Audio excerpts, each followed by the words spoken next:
السلام عليكم ورحمة الله وبركاته. ازيكم يا اخواتي يا حبايبي في كل مكان في الجمهورية يا أولى إعداد. بإذن الله النهاردة موعدنا مع حل الدرس الثالث يا باشمهندس زي ما وعدتكم، المعادلات الخطية. شرحنا الدرس بأسهل وأحسن طريقة شرح في مصر. أنا عارف أنا بقول لك إيه، اللي ما سمحوش يا قلبي يروح يسمعه ويجي يحل معايا. ليه؟ عشان يفهم. طيب يلا بقى نبدأ، بس قبل ما نبدأ بقى ما تنساش تشترك في القناة وتضغط لايك. أهم حاجة اللايك يا باشمهندس، وتكتب لي في التعليقات صلي على النبي في التعليقات، واكتب لي تعليق حلو في التعليقات شبهك يا باشمهندس. يلا بقى نبدأ. بسم الله الرحمن الرحيم. بيقول لك يا باشمهندس إذا كانت اكس زائد 3 ب5 فإن اكس. قلنا عندنا طريقتين للحل، طريقة تعويض ومجموعة حل. طب هو مدينا مجموعة تعويض، اللي مش فاهم عشان ما سمعش الدرس لا يبقى عاوزين مجموعة الحل. طيب هنعمل ايه؟ عاوزين اكس يا باشمهندس، عاوزينها في طرف لوحدها، هنعدوا الثلاثة بعكس الإشارة بس كده. هتبقى 5 اكس هتساوي 5 ناقص 3 هتساوي 2 بس كده يا باشمهندس. طيب بيقول لك 5 ناقص اكس بتساوي 3، عاوز قيمة اكس. طيب جميل جميل جمال، انا هخلي سالب اكس في طرف لوحدها. جميل يا استاذنا. هتساوي 3، وهنا الخمسه بالايه؟ بالموجب، هوديها هناك بالسالب، يبقى سالب اكس هتساوي 3 ناقص 5 ممتاز سالب 2. طيب انا عاوز اكس بس، طب ما تشيل السالب مع السالب بس كده يا باشمهندس. اذا بقت اكس ب 2 موجب 2. طيب بيقول لك 3 اكس، انا عاوز 3 اكس. بيقول لك 7 اكس يا قلبي ب 21. طيب ما تجيب قيمه الاكس بس، اقسم على اللي فرحها، اللي ما سمعش الدرس يروح يسمعه. على السبعه، 21 على 7 ممتاز فيها 3، اذا الاكس هتساوي كده الاكس ب 3. طيب يبقى 3 اكس يعني يا قلبي كيس الكاراتيه انت تشتريه ب 3، عاوز تشتري 3 انت وصاحبك يبقى ب9، ال3 في 3 هشيل اكس واحط 3 يبقى 3 في 3 بس كده يا قلبي. طيب بيقول لك اذا كانت، قلت لك يا قلبي لما يكون في رقم وفي قوس باسمها خاصيه الممتاز التوزيع، هضرب الثلاثه جوه يبقى 3 اكس ناقص 3 هتساوي ممتاز هتساوي 9. شاطر جدا. طيب انا عاوز اكس، هعمل ايه؟ هودي الثلاثه بعكس الاشاره، هتبقى 3 اكس هتساوي 12. ليه يا استاذنا؟ 9 زائد 3، وديت الناقص 3 ب زائد. طيب عاوز اكس، هعمل ايه؟ هقسم على 3 بس كده يا قلبي. يبقى الاكس بكام؟ 12 على 3 ممتاز فيها الاربعه. شاطر. بيقول لك انا عاوز مجموعه الحل، بس في ايه؟ في ايه؟ ركز يا قلبي يا جميل، انت ما تبقاش واد كده ما بتبصش وكفيف. في كيو. طيب يعني ايه كيو؟ يالا عدد النسبيه يا استاذ، برافو. اول حاجه 2 اكس، هودي الواحد بعكس الاشاره. شاطر جدا، ادي ال 2 اكس. هودي الواحد بعكس الاشاره، 5 ناقص 1 هتبقى باربعه. طب انا عايز اكس، هقسم على الاثنين على الاثنين، اذا الاكس هتساوي 2. الاثنين دي موجوده يا باشمهندس في الاعداد النسبيه؟ اه والله الاثنين دي عدد صحيح. قلنا اكتب ورايا كل الاعداد الصحيحه نسبيا، اللي مش متابع معانا فايته كتير. طيب بقول لك انا عايز مجموعه الحل فيه ان، نسيت يا قلبي؟ نسيت ان ولا لسه فاكرها؟ الاعداد الطبيعيه. طيب 3 اكس يا قلبي، ادي 3 اكس ممتاز هتساوي 4 زائد 1. 4 زائد 1 ليه؟ هودي الواحد بعكس الاشاره. شاطر فيها الخمسه. طب انا عاوز اكس، هقسم على 3 ممتاز هقسم على 3، اذا الاكس هي 5 على 3. طيب 5 على 3 يا قلبي دي يعني كسر. هل الكسر موجود في الاعداد الطبيعيه؟ والله ولا موجود في الاعداد الطبيعيه ولا الصحيحه. الكسر ده عدد نسبي، اذا مجموعه الحل هنا. شاطر والله ممتاز اللي قال فاي. مجموعه الحل هنا فاي يا قلبي. طيب بيقول لك اذا كان اكس عددا صحيحا زوجيا. اكس عدد صحيح زوجي يعني الاثنين. افرض ما جالكش ارقام، افرض ارقام، ما جالكش ارقام افرض ارقام. ممتاز. يبقى اكس يكنه 2 يا باشمهندس. طيب فان العدد الزوجي التالي له مباشره، يعني ايه اللي بعد الاثنين الزوجي؟ هتقول لي يا استاذنا 4. والله اللي متابع معانا وخد سامع الشرح والله لا يحل الكلام ده كله عشان احل على الحاجات دي. طيب اللي بعد الاثنين الاربعه عملت ايه يا قلبي؟ اعتبر ما هي الاثنين دي الاكس، زودت كام؟ بس كده هتبقى اكس زائد 2. ايه رايك؟ ثانيه بس كده. عددان مجموعهم 15 ممتاز، فاذا كان احدهما واي فان الاخر. سهل خالص يا باشمهندس. عددان، افرض اكس وهو فارض واي يبقى اكس وواي. يعني ايه مجموعهم يا ولا؟ مجموعهم يعني جمعهم يا استاذ، يبقى اكس زائد واي هتساوي مجموعهم اهو تساوي كام؟ هتساوي 15. عددان مجموعهم 15، اذا كان احدهم واي فين العدد الاخر؟ اكس. طيب العدد الاخر هيبقى ايه؟ اللي هو اكس. اكس يا باشمهندس هتساوي، عايزين اكس بقى بتصرف لوحدها، هتساوي 15 ناقص الواي. عدي الواي بعكس الاشاره، عدي الواي بعكس الاشاره. عملت المعادله ما تسيبهالوش على كده. هو بيقول لك انا عاوز العدد الاخر، يعني العدد الاخر عاوز اكس بس، لكني فريح الاكس رقم، عدي يا باشمهندس بعكس الاشاره خلصت. ماشي. بيقول لك مستطيل محيطه 24 سم وطوله ال، فان عرضه، ركز معايا يا باشمهندس بالله عليك، ما محيط المستطيل؟ هات ورقه وقلم كده واكتب ورا يلا. محيط المستطيل الطول زائد العرض اعملهم في قوس في 2. طيب المساحه الطول في العرض. طب جميل. هو بيقول لك الطول ال، فان عرضه. تعالى يا باشمهندس نجيب السكتش الجميل بتاعنا ونحلوها. انت قدامك الكتاب بقى وانا معايا السكتش اهوت، ايه عشان مش عايز اقطع ورق بس عشان يبقى سكتش كده كامل. طيب هذا محيط المستطيل هيساوي الطول زائد العرض الكل فيه 2. طيب هو بيقول لك يا باشمهندس الطول بال. طب جميل. طيب زائد عاوزين العرض، افرض العرض يا قلبي اكس، كده فرضنا العرض ايه؟ اكس. طيب الكل ده في ايه؟ في 2. او معذره نكتب الاثنين بقى بالانجليزي. طيب طب ما تدخل الاثنين جوه يا باشمهندس، اذا هتبقى 2 اكس زائد 2 ال هتساوي كل الكلام الجميل الرائع ده هيساوي ايه؟ مش هو مدينا المحيط ب 24؟ هيساوي 24. طيب انا عاوز الاكس، هعمل ايه يا قلبي؟ هودي الواي واقسم على الاثنين بس كده يا قلبي. طيب طب ما تاخد من هنا الاثنين عامل مشترك، يبقى 2 هيتفضل اكس زائد ال، كل ده هيساوي 24. طيب طب ما تقسم على الاثنين هنا وهنا، اذا الاكس زائد ال كل ده يا قلبي هيساوي ال 12. طيب انا عاوز الاكس، فاكر اللي فوقيها؟ يبقى الاكس هتساوي 12 ناقص ال، يبقى اكس يا باشمهندس اللي احنا عاوزينها 12 ناقص ال. معاك الحل، رجع الفيديو يا قلبي واسمعه تاني. يبقى كده العرض كام؟ اللي هو اكس اللي احنا افترضناه اكس، 12 ناقص ال يا باشمهندس. بقول لك عددان صحيحيان. ممتاز. الفرق بينهما، يعني فرق يا قلبي؟ يعني طرح. فرق يعني طرح. الفرق بينهما 7 واصغرهم ام فان اكبرهما. ممتاز. افرض يا باشمهندس الاكبر ده اكس، يبقى الكبير ما ينفعش في الطرح يا باشمهندس الصغير ناقص الكبير، يبقى الكبير هيكون ممتاز اكس ناقص ام هتساوي 7. هو اللي قال والله، قال اصغرهم ام وانا بحط الصغير الثاني وافترضت الكبير اكس. طب هو قال لك اكبرهم، عاوز اكبرهم، يبقى هنا سالب ام اعتبرها رقم هعديها بعكس الاشاره هناك. ممتاز زائد، يبقى اذا الاكس هتساوي ام زائد 7، يبقى اكبرهم هيساوي ام زائد 7 بس كده يا باشمهندس. طيب بقول لك مربع محيطه يا قلبي بي دي بي يا ولا بي كابيتال؟ ايه اديك كورس انجليزي ولا ايه؟ طيب مش بي سمول، بي سمول كده يا قلبي. هاي ركز معايا. طيب بقول لك مربع محيطه بي فان طول ضلعه، محيط المربع يالا اكتب ورايا يلا، اكتب ورايا كده قدامك بقى ورا الباشمهندس محمد. محيط المربع طول الضلع في 4. طيب مساحة المربع طول الضلع في نفسه. محيط المربع طول الضلع في 4. طب مساحة المربع طول الضلع في نفسه. ممتاز. كتبت يا باشمهندس محيط المربع طول الضلع في 4. طيب مساحة المربع طول الضلع في نفسه. ممتاز. فإن طول ضلعه، طيب يلا نكتب محيط المربع يساوي طول الضلع في 4. طيب هو مدينا المحيط بي، طيب وعاوز طول الضلع، اذا هقسم على الاربعه، هقسم على الرقم اللي فرحها يا ولا، يبقى طول الضلع بي البي على الاربعه يا باشمهندس. طيب بيقول لك عبر عن كل المواقف الاتيه بمعادله مناسبه، خدناها في الحصه والله. طيب بيقول لك عند اضافه 5 الى عدد كان الناتج -3، يعني ايه عدد؟ افرضه اكس، يبقى 5 ويعني ايه اضافه؟ يعني زائد، يبقى 5 زائد اكس هتساوي، ممتاز هتساوي -3، سهله جدا. طيب رقم 2 بيقول لك عند اضافه 3 الى عدد كان ناتج 0، يبقى 3 زائد اكس هتساوي 0 بس كده يا باشمهندس. طب انت لو شاطر هنا قول الاكس ده هيكون يساوي كام؟ شاطر، اللي قال -3 عشان معكوس الجمع. ممتاز. بيقول لك عند طرح 15 من ضعف عدد كان الناتج 12. طيب سهله خالص، ضعف عدد يعني افرضوا 2 اكس، اطرح منه 15 يدينا 12. سهله ولا؟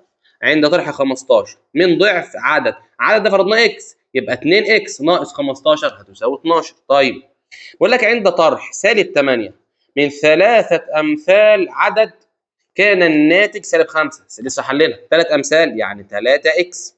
ممتاز. عند طرح سالب 8 يبقى بص يا باشمهندس عشان كله هيغلط فيها، كله هيجي عاملها ناقص 8 كده ويسيبها. غلط. ليه؟ عشان السالب 8 دي يبقى في قوس 3 اكس ناقص 8 هتساوي سالب 5. كله بيغلط فيها. ليه؟ يا باشمهندس بيقول لك طرح سالب 8 ديت لو كان ما فيش سالب كنا نحطه ناقص 8، اما في سالب يبقى سالب وناقص 8. ممتاز. بيقول لك مجموع 3 أعداد فردية متتالية يساوي 87. طيب يعني ايه يا باشمهندس؟ خدناها في الحصه. الممتاز اللي هيقول معايا اعداد فرديه احنا قلنا بنزود على العدد الفردي 2. ممتاز جدا جدا. يعني الواحد بقى 3 زودنا 2، 3 بقت 5 زودنا 2. يبقى اول عدد افرضه اكس. ممتاز. وتاني عدد افرضه يبقى مجموع يعني هزود يبقى زائد اكس زائد 2. طيب واللي بعديها يا باشمهندس شاطر هيبقى ايه يا باشمهندس؟ اكس زائد 4. هتقول لي ليه يا استاذنا؟ يا قلبي افرض الاكس دي 1. شاطر. اللي بعديها 3 فهزود 2. طيب اللي بعديها فردي 5 فهزود 4. كل الكلام الجميل ده ب 87. تاني اول عدد افترضته اكس، بعد كده اكس زائد 2، بعد كده اكس زائد 4. ليه يا استاذنا؟ عشان افرض اكس بواحد واللي بعد الواحد 3 ده فردي واللي بعد الثلاثه 5، فاذا زودت على الثلاثه عشان على الواحد بقى 3 زودت 2. طيب الواحد زودت عليه كام عشان يبقى 5؟ 4 بس كده. بيقول لك مجموع عددين زوجيين متتاليين يساوي 54. طيب لسه حلنا فوق. افرض الاولاني اكس زائد الثاني شاطر اكس زائد 2، يعني 2 بقت 4 زودت كام؟ ممتاز زودت 2 هتساوي 54. طيب صار اكبر من ساندي بعامين ومجموع عمريهما على فكره بقى 24 سنه. ممتاز. مجموع يبقى جمع. صار اكبر من ساندي. ممتاز بعامين. يبقى افرض صار اكس زائد 2 وساندي اكس بس كده. كل ده بيساوي 24 بس يا باشمهندس. افرض ساندي الاكس والثانيه اكبر منها بعامين يبقى اكس زائد 2. كل ده هاخده اساويه بال 24. سهله جدا. بقول لك اشترى عادل 3 قمصان وحصل على خصم 25 جنيها. يعني ايه خصم يا ولا؟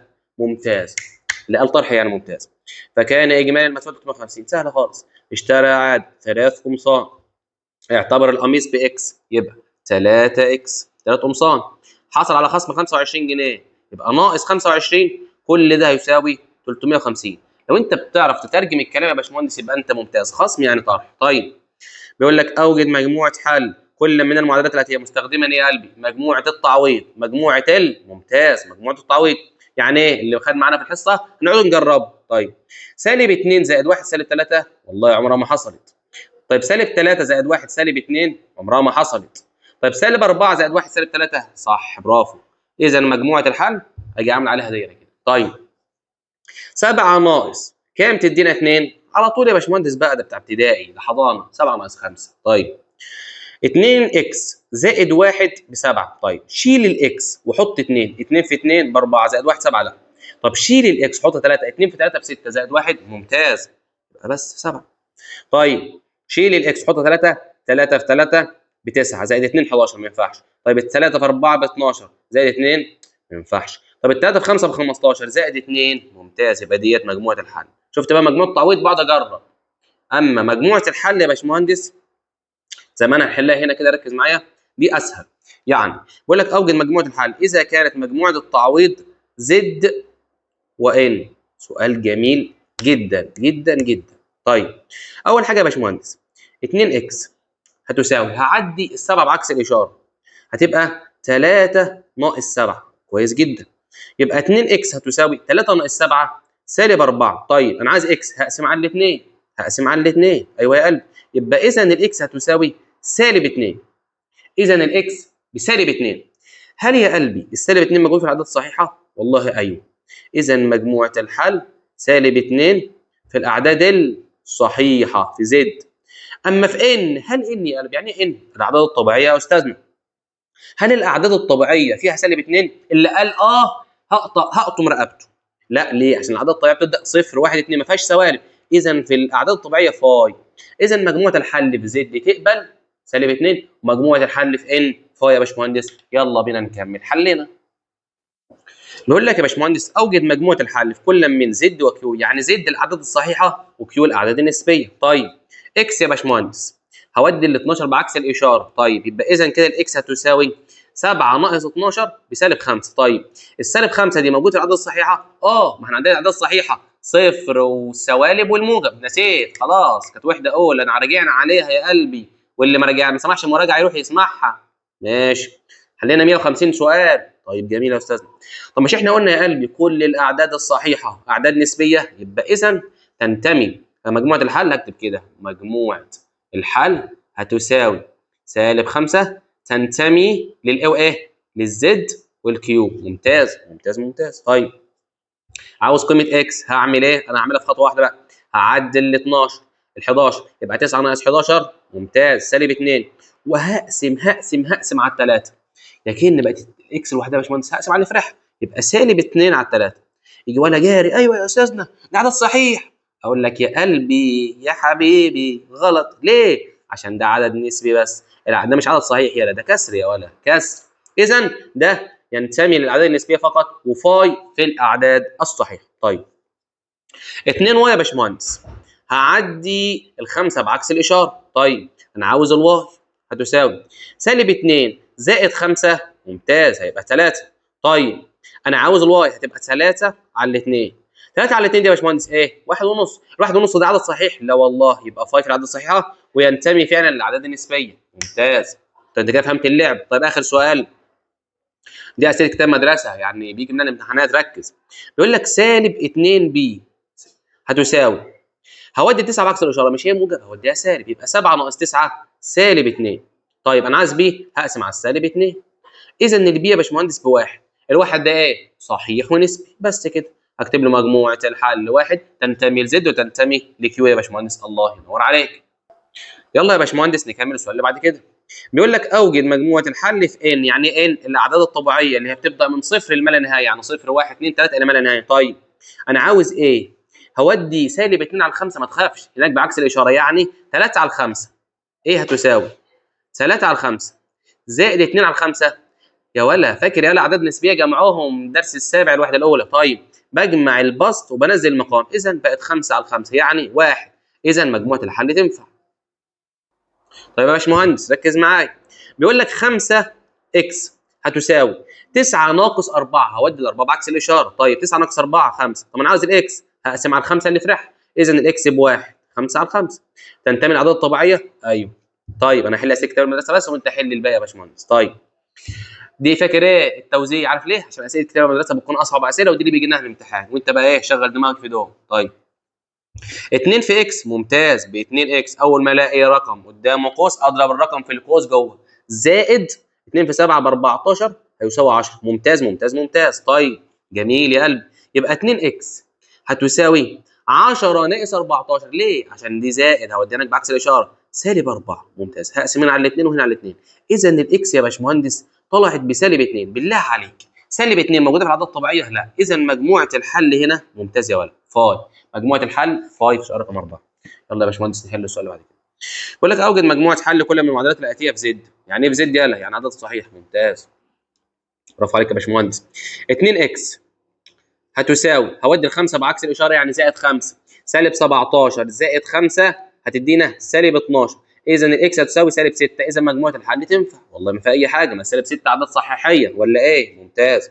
هنا يا باشمهندس -3 اكس ممتاز هتساوي 19 ناقص 4. ليه ناقص؟ شاطر يلا، عشان هنا موجب هتدينا 19 ناقص 4 ب 15. طب هقسم هنا على -3 وهنا على -3. اذا الاكس هتدينا -5 يا باشمهندس. اذا موجوده في الاعداد الصحيحيه. والله موجوده. سؤال رقم جميل، سؤال رقم 5 رائع عالمي. هو قدامك الكتاب وانا هجيب لك الاسكتش ونحلوه فيه. يلا بينا يا قلبي، ركز معايا بقى. بيقول لك يا باشمهندس مش في رقم 4 قدام الاكس ناقص 1؟ هدخلها جوه يا باشمهندس. اذا هتبقى 4 اكس ناقص 4. هتساوي والتلاته الناحيه الثانيه 3 اكس شاطر زائد ايه؟ زائد 3. دخلت بس الرقم، دخلت يا باشمهندس الرقم دوت الاربعه جوه والثلاثه جوه. طيب وبعد كده هعمل ايه؟ فاكر في الحصه قلنا الاخوات يبقوا جنب الاخوات والارقام جنب الارقام. شاطر. 4 اكس تنزل زي ما هي ماشي، ويجي لها ايه من الناحيه الثانيه؟ يجي لها 3 اكس بعكس الاشاره هتساوي، وانزل الثلاثه زي ما هي، والاربعه يا باشمهندس تروح هناك بعكس الاشاره يبقى زائد الاربعه. برافو. 4 اكس ناقص 3 اكس، 4 ناقص 3 اكس، 1 اكس هتساوي 3 زائد 4 7. بس كده يا باشمهندس. طيب السبعه دي اعداد صحيحه؟ اه والله اعداد صحيحيه وفل و100 100. بس يبقى مجموعه الحل هتساوي، اكتب له 7. اذا تنتمي للزد؟ والله تنتمي. يلا بينا نكمل. يلا يا باشمهندس بعد كده السؤال رقم 8. السؤال ده جميل جدا من كتاب المدرسه. بيقول لك اوجد في كيو، يعني ايه كيو؟ الاعداد النسبيه، مجموعه حل كل من المعادلات الاتيه. جميل جدا. طيب في رقم نعمله ايه؟ هتبقى 3 اكس، 3 في سالب 5 بسالب 15، وبعد كده تساوي سالب 18. هودي السالب 15 بعكس الاشاره، اذا 3 اكس هتساوي سالب 18 زائد 15 ب 3، اذا الاكس هتساوي 1. الواحد ده موجود في الاعداد النسبيه، ده عدد صحيح اساسا. طيب تيجي يا باشمهندس اختار لك شويه اسئله صعبه. انا اوصل رقم 4. بيقول لك تلت اكس زائد 3 بيساوي 12. اول ما اشوف يا استاذنا تلت انا خايف. لا ما تخافش يا قلبي، انت مع الاستاذ محمد. طيب تلت اكس يا باشمهندس، تلت اكس هتساوي، عدي البتاع دي هناك بعكس الاشاره 3، 12 ناقص 3 ممتاز ب9. يا ولا قدام الاكس رقم اقسم عليه، يالا اقسم او اضرب في المعكوس الضرب. خدها مني بقسم، اضرب في 3 على 1 واضرب هنا في 3. اذا الاكس يا قلبي بكام؟ ب 27. مجموعه الحل 27 تنتمي للكيو. ما هي زد اساسا وكيو ان وكل حاجه. طيب يلا ناخد السؤال رقم 7. سؤال حلو. يلا اضرب الثلاثه جوه تبقى 3 اكس ناقص 3 زائد 4 تساوي 3. يلا يلا سالب 3 زائد 4 ممتاز موجب 1. اذا بقت 3 اكس زائد 1 هتساوي 3. ودي 3 بعكس الاشاره هناك يا ولد. اذا 3 اكس هتساوي ايه؟ 3 ناقص 1 2. اذا الاكس هتساوي 2 على 3. يجي ولا يقول لي لا يا ابني مش 2 على 3 ده عدد نسبي. ايوه عدد نسبي، مش كده بس على مقام بس على كده اكتب مجموع الحل 2 على 3. خلصنا يا باشمهندس. طيب يلا بينا ايه نكمل. يلا يا باشمهندس السؤال رقم 9. السؤال رقم، هات لي السؤال رقم 5. بيقول لك 3 اكس زائد 2 على 2 بتساوي اكس زائد 7. طيب هعمل ايه يا باشمهندس واروح فين واجي منين؟ ولا تعمل اي حاجه. شايف 3 اكس؟ شايف يا باشمهندس؟ قسم 3 اكس على الاثنين يبقى 3 اكس على الاثنين زائد 2 على الاثنين فيها الواحد هتساوي اكس زائد 7. خلصنا، عارف خلصنا. بس ودي الاكسات للاكسات والارقام للارقام. يلا تبقى 3 اكس على الاثنين. انا بنقل لك الاسئله الصعبه ماشي.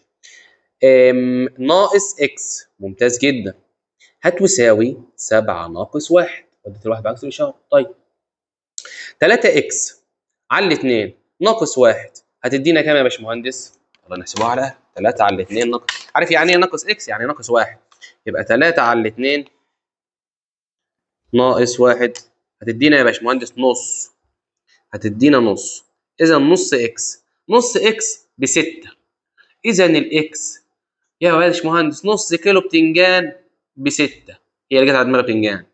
يبقى الكيلو ب 12 او اضرب في المعكوس الضرب، اضرب هنا في 2 وهنا في 2 بس يبقى الاكس ب 12. اذا مجموعه الحل هتساوي 12 يا باشمهندس. يلا بينا نكمل ونختار لك كمان سؤال. السؤال رقم 6 نفس فكره رقم 5 فمش هنحلوه. تعالى هات لي رقم 4. شايف الثلاثه ديت تضربها لي جوه. يلا هتبقى 3 في 2 ب 6 اكس، 6 اكس ناقص 3 في 4 28 هتساوي، او خلينا تاني ناقص، لسه ناقص دخل الناقص جوه يبقى ناقص 2 اكس ناقص 2. هتقول لي ليه يا استاذنا؟ هقول لك يا قلبي عشان دخلت السالب جوه هتساوي اكس ناقص 3. سهله جدا. هات الاكسات للاكسات والارقام للارقام. اول حاجه جمع 6 اكس وسالب 2 اكس يبقى 4 اكس. شاطر. سالب 24 سالب 2 سالب 26 هتساوي اكس ناقص 3. طيب يلا ودي الاكس الاكسات يبقى 4 اكس ناقص اكس هتساوي سالب 3 زائد 26. ليه؟ عشان هنا سالب وده الناحيه الثانيه بعكس الاشاره موجب يا باشمهندس. طيب 4 اكس ناقص اكس ب 3 اكس هتساوي شاطر 3 اكس هتساوي 23. ليه؟ سالب 3 زائد 26 23 هقسم هنا على 3 وهنا على 3. اذا الاكس هتساوي 23 على 3. دي يا باشمهندس عدد نسبي ولا لا؟ عدد نسبي والله. طالما بصت على مقام يبقى عدد نسبي. بس مجموعه الحل هتساوي 23 على 3. تزعل ولا تزعل ولا اي حاجه؟ يلا بينا نكمل يا باشمهندس. بيقول لك يا باشمهندس ام على 3 بتساوي 7. فإن قيمة ام ناقص 19 والسؤال ده جه في كومومبو أسوان حبايبنا بتوع أسوان. طيب واكتب لي يا باشمهندس أنت بتتابعني من أنهي محافظة؟ من أنهي حتة؟ طيب السبعة دي يا باشمهندس مش 7 على الواحد؟ ممتاز جدا. طب أنا عاوز ام فاكر التناسب ولا نسيته أول درس؟ حاصل ضرب الطرفين يساوي الوسطين. ام في واحد بام يبقى ام هتساوي 3 في 7 ممتاز 21. طيب شيل الام وحط 21 يبقى 21 ناقص 19 تطلع ب 2 يا باشمهندس. بس كده تافه جدا. بقول لك اذا كانت سالب 7 كي ب 28. طيب اقسم على السالب 7. التفاهه دي هات لي كي بس كده. اذا الكي هتساوي يا باشمهندس الوحده الاولى هي اساس، هي اساس المنهج ده. طيب 28 على السالب 7 فيها السالب 4 ممتاز. 3 في سالب 4 بسالب 12. 3 في سالب 4 بسالب 12 ممتاز. سالب 12 زائد 6 هتدينا سالب 6. جمع اعداد صحيحه. لو مش فاهم اروح افهمه. يبقى 3 في سالب 4 بسالب 12 زائد 6 هتدينا سالب 6 يا باشمهندس. طيب يلا نحل المثال ده في المدرسه باذن الله ما بسيبش سؤال كتاب مدرسه. طيب اذا كان محيط المثلث المقابل يساوي 34 فما قيمه اكس؟ خدها مني قاعده اكتب يلا ورايا. محيط اي شكل في الدنيا بيساوي مجموع اطوال اضلاع. محيط اي شكل في الدنيا يساوي مجموع اطوال اضلاع. يلا اكتب. طيب يا استاذنا اكس واكس 2 اكس زائد 10 هتساوي هو مدينا محيطه ب 43 34. عاوز ايه يا قلبي؟ عاوز قيمه اكس. تافهه جدا. طب ما تودي ال 10 بعكس الاشاره يبقى 2 اكس هتساوي 34 ناقص 10 ب 24. طب انا عايز اكس اقسم على الاثنين يبقى اكس هتساوي 12 يا باشمهندس. ولا اتفه ولا اجمل من كده. يقول لك اسئله كتاب المدرسه صعبه. يلا يلا نخش على ده الصعب الحقيقي ومعانا نحلوه في ثانيه ولا. يلا يا باشمهندس بيقول لك في اطار حرص الدوله على توسيع الرقعه الزراعيه تم استصلاح ارض صحراويه على شكل مستطيل من اقتطاع جزء منها على شكل مربع طول ضلعه اكس. ماشي ممتاز. كمزرعه لتنميه الثروه الحيوانيه فما قيمه اكس بالكيلومتر؟ والله سؤال سهل جدا. بص يا باشمهندس شايف ده؟ مش احنا عندنا كل ضلعين متقابلين متساويين في المستطيل؟ يعني الضلع ده بيساوي ده وده بيساوي ده. اه والله يا استاذ. خد لي ده يا قلبي 5 اكس زائد الواحد هتساوي لحد هنا كده الحته دي كده بخمسه. طيب الحته ديت مش يا ابني مربع كله زي بعضه دي باكس يبقى ديت باكس يبقى 5 زائد اكس يبقى 5 زائد اكس. وحل مسالتك تفيهيشن ودي الاكسات الاكسات والارقام الارقام وتقول لي صعبه متفوقين مش عارف احلها. يا ولا ركز. رياضه يا باشمهندس والله ما هي رياضه مش اختراعات. رياضه خطوات. خدها ده شعارنا بقى. الرياضه مش اختراعات الرياضه خطوات. ممتاز. هتبقى 5 اكس وادي لها يلا الاكس ناقص اكس هتساوي 5 ناقص 1. 5 اكس ناقص اكس يبقى 4 اكس هتساوي 5 ناقص 1 4. اذا الاكس هتساوي 1 قسمت على 4 يبقى الاكس بواحد. اوجد قيمه اكس 1 كيلو متر. هي. يلا بينا نكمل يا باشمهندس. يلا يا باشمهندس رقم 23 بيقول لك اذا كان عمر امي الان ربنا يا رب يبارك في امهاتنا ويبارك في امك يا باشمهندس 3 امثال عمري. انا عمري هفرض عمري اكس يبقى امي بتساوي 3 اكس. ممتاز. وكان عمر امي يزيد 24 سنه عن عمري. يعني ايه يزيد يا باشمهندس؟ يعني انا عمري اكس هزود عليه 24 هيساوي عمر امي. ايه رايك؟ بس كده. فما هو عمر كل منا الان؟ يعني معادله بسيطه. ودي الاكس للاكس يلا 3 اكس ناقص اكس هتساوي 24. 3 اكس ناقص اكس ب 2 اكس هتساوي 2 اكس ب 24. اذا الاكس يا باشمهندس هتساوي 12. تيجي سيبها له كده؟ لا انا عندي عمري انا باكس يبقى انا كده عندي 12 سنه. وامي ربنا يبارك فيها 3 في 12 ب 36 يبقى عمري انا 12 وعمر امي 36 سنه. سهله جدا يا باشمهندس. يلا بيقول لك اشترى 4 اشخاص تذاكر لدخول المتحف المصري بالقاهره كما اشتروا هدايا تذكاريه بمبلغ 500 جنيه. فاذا بلغت التكلفه 620. هم يا باشمهندس اشتروا تذاكر واشتروا هدايا تذكاريه ب 500 وكله بقى 620. يبقى الهديه بكام؟ يبقى قصدي التذاكر للاربعه ب 120. ليه؟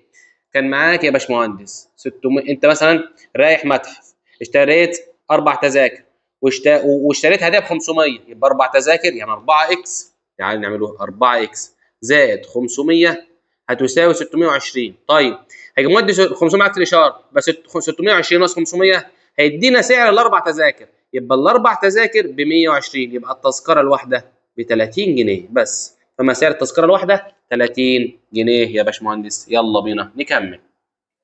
يلا بينا بقى نخشوا على اللي اختار يا باشمهندس. ركز معايا. بيقول لك اذا كانت 2 اكس بتساوي 2، يبقى اكس يا باشمهندس اقسم على الاثنين، اقسم هنا على الاثنين وهنا على الاثنين، يبقى اكس بواحد. طيب 3 في 1 ب 3، 3 ناقص 1 3 في 1 ب 3، 3 ناقص 1 ب 2. بس كده مش طيب.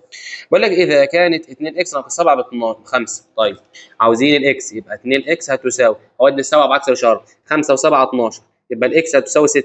طيب هو عاوز كده يجي ولا جاري واختارها غلط. عاوز اكس زائد 1، يبقى 6 زائد 1 ممتاز ب 7. مجموعة حل المعادلة 4 اكس بتساوي سالب 12 في ان. واحد هيجي راح حللها 4 اكس بتساوي سالب 12 اقسم على 4 يبقى اكس بتساوي سالب 3، وهي غلط. يا قلبي في الاعداد الطبيعيه سوالب. يا واد يا مغفل، معلش بقى يا باشمهندس انت مزعلني. يجي واحد راح مختارها الف ومجهودنا وتعبنا اللي نشرحه يروح على الارض. ركز يا باشمهندس، ده عدد طبيعي يبقى فاي. برافو عليك. طيب مجموعة حل المعادلة في كيو نص اكس زائد 4 بتساوي 7. ممتاز. اودي الاربعه بعكس الاشاره، يبقى نص اكس هتساوي 7 ناقص 4 ب 3، يبقى الاكس هتساوي، هضرب هنا في 2 وهنا 2، اكس بتساوي 6 واوسع في كيو يبقى ب 6، يبقى الاجابه رقم ج يا باشمهندس. طيب بيقول لك مجموعه الحل في زد المعادله زد دي، ركز بالله عليك الاعداد الصحيحه. طيب هودي الاكسات للاكسات والارقام للارقام، ادي سالب 3 اكس هودي لها السالب اكس هتساوي سالب 3، هودي لها سالب 7. طيب سالب 3 اكس سالب اكس سالب 4 اكس هتساوي سالب 3 سالب 7 سالب 10. اقسم على السالب 4، اذا الاكس هتديك 2 ونص يا باشمهندس. بالله عليك عندنا في زد 2 ونص، يبقى مجموعه الحل فاي. ممتاز. بقول لك يا باشمهندس مجموعه الحل في كيو للمعادله. ممتاز. دي توزيع 4 اكس ناقص ال 4 في 8 ب 32 هنساوي 2 اكس زائد 1. يلا ودي الاكسات للاكسات يلا. 4 اكس ناقص 2 اكس ب 2 اكس هتساوي 1 زائد 32 ب 33. اقسم على الاثنين، اقسم على الاثنين، يبقى اكس ب 33 على الاثنين. تنتمي لكيو، ما هي دي اعداد نسبيه. طيب فين يا استاذنا 33 على 2 مش لاقيها يا استاذنا؟ طب ما هي يلا، هي يلا 16 ونص هي 33 على 2. ليه؟ ده عدد كسري، اما ده كسري اعتيادي. اضرب يا ولا 16 في 2 ب 32 زائد 1 33 على 2. وهي اي مما يلي يمثل حلا للمعادله 2 في اكس ناقص 5 بتساوي 0. ركز معايا، هودي الاثنين جوه، يبقى 2 في اكس ناقص 10 هتساوي 0. عدي بعكس الاشاره، يبقى 2 اكس هتساوي 10، يبقى الاكس هتساوي 5. خلصت. يلا بقول لك اي من المعادلات الاتيه ليس لها حل في زد. ليس لها حل في زد يعني ما تطلعش عدد صحيح. طيب اقسم على الستة، اقسم تنفع تبقى 2. اقسم على الستة، اقسم على الستة والله ما تنفع، يبقى الاجابه رقم ب. ليه؟ هتطلع 15 على 6، ده عدد نسبي مش عدد صحيح، يبقى الاجابه الصحيحه رقم ب. بقول لك ليس لها حل. طيب رقم 9 بقول لك اذا كانت، يلا دخل يا باشمهندس، وكانت مجموعه التعويض هي كده، فين مجموعه الحل؟ تعال نشوف. انا مش حل مجموعه التعويض. 4 اكس زائد 8 هتساوي 12، ودي ال 8 بعكس الاشاره يبقى 4 اكس هتساوي 4. ليه يا استاذنا؟ يا قلبي يا قلبي يا قلبي يا قلبي يا قلبي يا قلبي، ركز معايا. هودي الاربعه بعكس الاشاره، يبقى هطرح 12 ناقص 8. ممتاز. هقسم على 4 على 4 يبقى اكس بواحد. هل في مجموعه التعويض واحد؟ يجي راح ولا اهبل عبيط مختار هدايا، ودي غلط، دي غلط. مجموعه الحل فاي. فاي ليه؟ عشان مش موجوده جوه مجموعه التعويض. لو قال لك مجموعه الحل بس هو عاوز مجموعه التعويض فما فيش واحد، ما تروحش تختار لي الف، حاطط لك الف في المصيده. بيصطادك يا باشمهندس، بيعرف يصطادك في الرياضه، بس معانا باذن الله ما فيش حد هيصطادك وانت لا تصطاده يا ولا جامد. اي من المعادلات الاتيه تكافئ 2 ان زائد 1 بتساوي 3. طب ما تروح تجيب قيمه ان يا باشمهندس. يلا بينا. يبقى 2 ان هتساوي 3 على 2 ناقص 1 يعني نص. ممتاز. عاوزين ان، هقسم على الاثنين يبقى الان هتساوي ربع. شوف لي المساله اللي فيها ان بربع، ديت 4 وديت 2 وديت هقسم هنا على 8 على 2 فيها الواحد على 2 فيها الاربعه، يبقى الاجابه رقم ج. شفت بقى؟ جبت الحليت ديت ان بربع. شوف لي المساله، جرب الان بربع. يلا يا باشمهندس نكمل. اي من المعادلات الاتيه لا تكافئ المعادله 4 اكس زائد 5 ب9. بص هات لي قيمه اكس. 4 اكس هتساوي 5 و9 14. 5 و9 14 صح. اقسم على الأربعة، اقسم على الأربعة، يبقى الإكس هتساوي 14 على الأربعة. طيب ممتاز. عاوزين باشمهندس أنت نمت زيي ولا إيه؟ بالله عليك أنا هودي زائد 5 هناك ب5. يبقى 4 إكس يا باشمهندس هتساوي 4. ليه؟ 9 ناقص 5 يبقى ده كله غلط. يبقى الإكس هتساوي 1 بس كده. شوف لي بقى الإكس تساوي 1 هنا، هتساوي 1 صح، وهنا هتساوي 6 ما ينفعش، يبقى دي لا تكافئ، دي هتساوي 1 وديت هتساوي 1. يبقى لا تكافئ اللي هي بقى، ركز بالله عليك يا باشمهندس ركز بقى. ماشي. رقم 12 عددان متتاليان مجموعهم 26. أي من المعادلة الآتية تعبر عن ذلك؟ عددان متتاليان يا باشمهندس. يا عم افرض الأول اكس والتاني اكس زائد 2. طب ده كلام مظبوط والله. ليه؟ لو عدد زوجي او فردي هيبقى اكس واكس زائد 2، يبقى الاجابه رقم الف. اتفقنا يا باشمهندس. يجي واحد راح مختار الف زي ما انا اخترتها، غلط يا باشمهندس. ليه يا باشمهندس؟ عددين متتاليين يا باشمهندس، يعني الثلاثه والاربعه. عملت ايه عشان بقى ثلاثه بعد الاربعه؟ زودت واحد، يبقى الاجابه رقم ب. بس اكس واكس زائد واحد. هو فرض عليك فردي او زوجي؟ ما فرضش حاجه، ما تفرضش من دماغك بقى. افرض ما تفرضش، كان ما كانش، انا فرضت لا ما تفرضش. يبقى ايه؟ عددين متتاليين يبقى 3 و4، يبقى اكس واكس زائد واحد يا باشمهندس. طيب بيقول لك عمر زياد الان، ولا عمر ده ولا نمت؟ عمر زياد الان اكس، وعمره منذ 7 سنوات كان 18. اي من المعادلات الاتيه تمثل الموقف؟ طيب هو عمره دلوقتي اكس، منذ يبقى ناقص 7 هتساوي 18. عايزين اكس ناقص 7 بيساوي 18، الاجابه رقم ده. بس كده، تافهه جدا. بقول لك اذا كان، فاكر دي ولا فاكر ان فيها علامه؟ والله انت شكلك مفكر حاجه. هعملها نصات كتير على الاله كده. طيب يا جميله تطلع 5 على 9 الجميله. يبقى ايه على 2 هتساوي 5 على 9. فاكر ايه ولا اعداد نسبيه؟ والله واخدين السؤال ده. يبقى ايه هتساوي الخمسه في 2 ب 10 على 9. يبقى ايه هتساوي 10 على 9. طيب يلا عوض. قيمه مطلقه 9 في 10 على 9 ناقص 5. 9 في 10 على 9 ب 10 ناقص 5، يبقى الاجابه تطلع 5 يا باشمهندس، الاجابه رقم الف. طيب يلا اخر سؤال جميل. دي 6 من 10 فوقيها علامه، يلا نعملوها. ستات كتير. 2 على 3 يبقى 2 على 3 اكس ناقص تلت هتساوي 1. طيب هو عاطي قيمه اكس ويقول لك متفوقين. طيب يبقى 2 على 3 اكس هتساوي 1 زائد تلت. 1 زائد تلت ب 4 على 3. ب 4 على 3، برافو عليا. 4 على 3. طيب انا عاوز اكس، هضرب في المعكوس الضربي 3 على 2. خدها مني قاعده ولا اضرب في المعكوس الضربي 3 على 2 بس. يبقى اكس هتساوي 4 على 3 في 3 على 2. ال4 في 3 ب 12 على ال2 في 3 ب 6.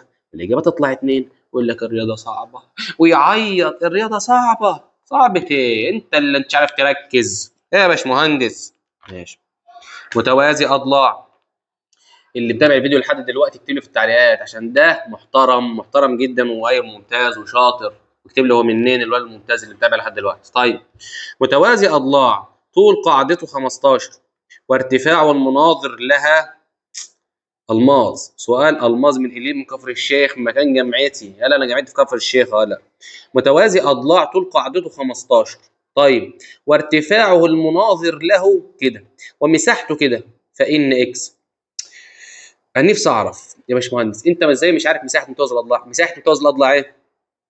طول القاعده في الارتفاع. قال لك طول قاعدته 15، هذا 15 في الارتفاع 2 اكس زائد 3 والله لو انت هتساوي كل 135، والله لو ما عارف القوانين ما هتعرف تحل اي حاجه. مش عارف قوانين، مش عارف اساسيات يا باش مهندس، الرياضه ما الا اساسيات. كل شويه اقول لك كده وانا شارح ده كله والله في الكورس، روح تابع الكورس يا باش مهندس. ليه؟ عشان مستواك يتحسن وتعرف تجمع وتعرف تطرح وتعرف القوانين وتعرف تختصر وكل الكلام ده. لازم تتابع الكورس باذن الله. خش عندك على قوائم التشغيل هتلاقي الكورس 11 حصه، الحصه 10 دقائق 5 دقائق، مش طويله. خش اسمعها وادعي لي واكتب لي في التعليقات اللي انت سمعتها. طيب يلا بينا. 15 في 2 اكس ب 30 اكس، 15 في 3 ب 45، كل ده ب 135. طيب عاوزين الاكس تبقى 30 اكس هتساوي 135 ناقص 45 ب 90، هقسم على 30 هقسم على 30، اذا الاكس ب 3. اللهم لك الحمد. اقوى حل. شير الفيديو بقى يا باشمهندس مع كل اصحابك واكتب لي في التعليقات اللي انت سمعت الفيديو لحد هنا وصلي على النبي واشترك في القناه واضغط لايك. وباذن الله الرياضه معانا غير. انا باذن الله والله بحاول اسعى اغير تفكيرك عن الرياضه واخلي الرياضه سهله، واحاول ان الرياضه تبقى اسهل ماده. وباذن الله هتكون اقوى قناه على اليوتيوب باذن الله شرح الرياضيات، قناه المهندس محمد سعد. باذن الله بيكم هنكبر وهنوصل. اضغط لايك بقى يا باشمهندس يا حبيب قلبي. مع السلامه والسلام عليكم ورحمه الله وبركاته.